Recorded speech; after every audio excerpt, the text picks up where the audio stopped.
The Fed made a move not seen in 2 decades, raising interest rates by half a point. It's a move intended to fight off inflation, which is at 8.5%, a 41-year high.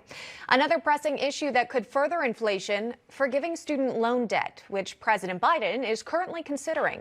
Joining us now to discuss, the author of Black Victim to Black Victor, also the founder of Wrong Speak Publishing, Adam B. Coleman. Adam, thanks so much for coming on National Report. You're just the guy I'd like to talk to you about this story here, because you got a recent article in the New York Post, and it's called this: Fix College Tuition First, Nixing Debt Won't Help My Son. You're looking ahead to the next generation. But Adam, tell me, what was the main point you were hoping to make? Well, for one, thank you for having me on. I really do appreciate you, bringing me in front of your audience.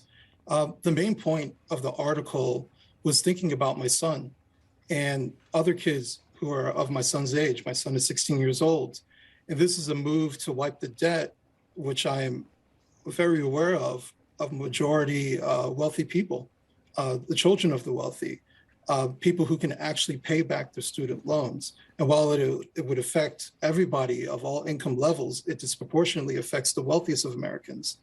So, ultimately, I want to bring to the audience the idea of using taxpayer money and wiping debt clean of the wealthiest people in America. Is that something that we actually want to do? Is it beneficial? And the other part is, let's say I'm all for it. How does that help kids like my son? Because his debt won't be wiped clean. He'll still be deciding whether to take on $60,000, $100,000 to get a degree. Is that something that's fair for my son to go through when the previous generation's debt was wiped clean? Addressing the symptom and not the actual problem solves nothing. We'll be back in the same circumstance probably 15, 20 years from now.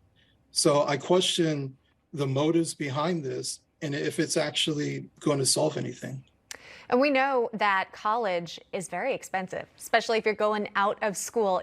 Out of state, I should say. It does really tend to add up. And that's why some people might choose to pursue community college degree or head over to trade schools as well.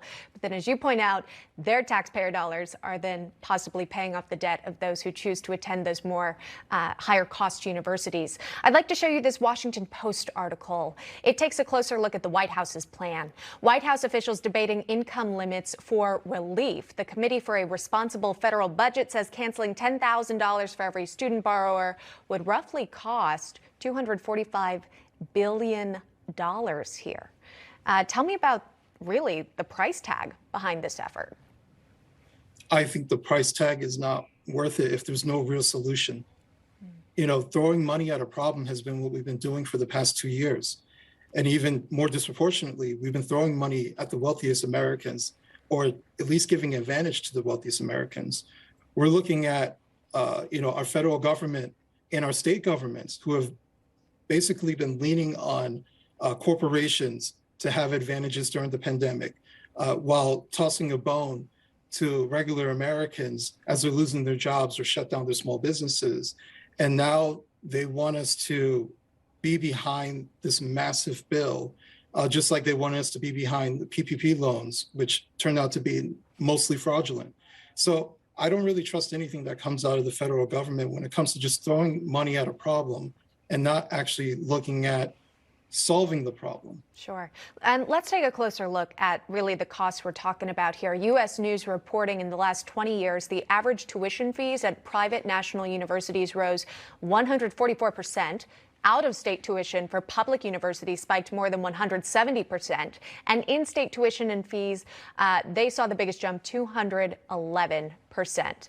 So it's a lot of data, but overall, it's all costing more. And when you consider the fact that the government is offering these sort of student loans, is that an incentive for colleges to charge more? No.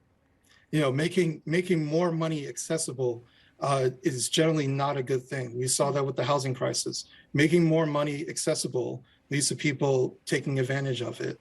And it also takes advantage of people who have no nefarious means.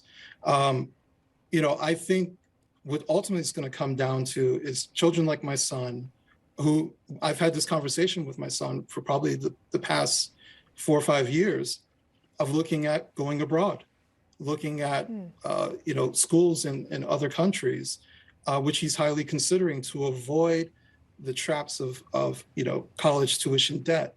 Because it's just unfair to send kids out at the age of 21, 22 with $100,000 plus interest, and they haven't even started their career, and there's no promise of them even having a career. God knows how many people have left college and they don't even have a path forward, and they never get into the actual career path that they went to school for. Meanwhile, they're strapped down with that debt.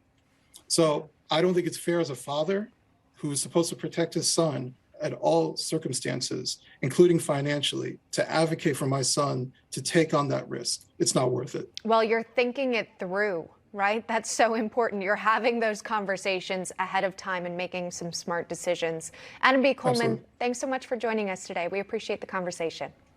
Thank you. It's a pleasure.